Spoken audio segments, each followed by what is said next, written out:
Hello friends. Optimal times to view open houses early in the day from 10 a.m. through 12 p.m. Fewer crowds. Agents are fresh and more available to answer questions. You get a better sense of natural lighting. Midday from 12 p.m. to 2 p.m. is prime time for open houses. Good if you're trying to compare multiple homes in one day. Late afternoon would be from 2 p.m. through 4 p.m. Better for gauging how a home feels in the later part of the day. Lighting, noise, etc. Sellers may be more flexible if traffic has been slow. Best days to go are Saturdays. Saturdays are often quieter than Sundays and good for getting in early. Sundays are the most common open house day. You'll have more options but also more competition.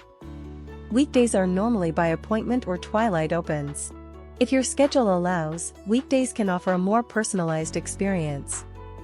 Pro tips. Avoid crowds if you're serious. Less foot traffic equals more time to ask questions and better positioning if you decide to make an offer. Take notes and photos. If you're seeing multiple homes, it's easy to mix them up later.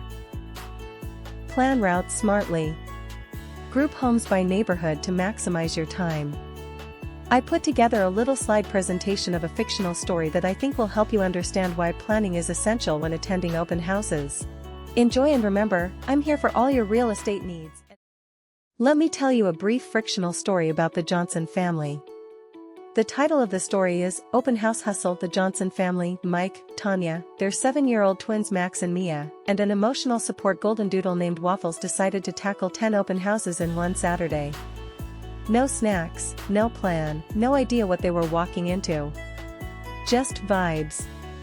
Stop number 1, they arrived 45 minutes early. The agent was still vacuuming in socks. Waffles peed on a bush that turned out to be artificial. A strong start. Stop number 2. The twins raced through the house yelling, "This is our room," in every single room. Mike took photos of his own finger. Tanya asked if the fridge came with the house. It didn't. She was offended. Stop number 3. They got lost en route. GPS had them circling the same cul-de-sac until Max declared he'd grown a beard. Stop number 4. A modern condo. Tanya hit her head on a hanging light fixture while checking ceiling height.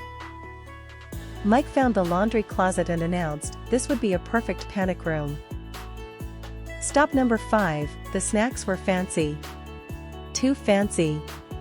Max stuffed a goat cheese crostini into his pocket for later. Mia tried to feed Waffles a charcuterie grape. Waffles is now lactose intolerant. Stop number 6. They forgot to take off their shoes. Agent followed them around with disinfectant wipes like a ghost with trust issues. Stop number 7. Mike mistook the neighbor's house for the open house and complimented a very confused elderly woman on her great use of mid-century vibes. Stop number 8. They began ranking houses solely on the softness of the carpets. Tanya whispered, "This one feels like retirement." Everyone nodded solemnly. Stop number 9. They were emotionally defeated. The twins staged a sit-in on the living room floor. Waffles joined. Stop number 10. It was already dark. They walked into a house that was not on the list. A private dinner party was in full swing.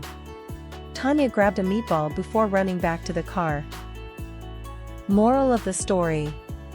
Don't attend 10 open houses in one day without a plan, snacks, or a basic understanding of boundaries. Or at least hire a realtor. Preferably one named Realtor Roberson. The end.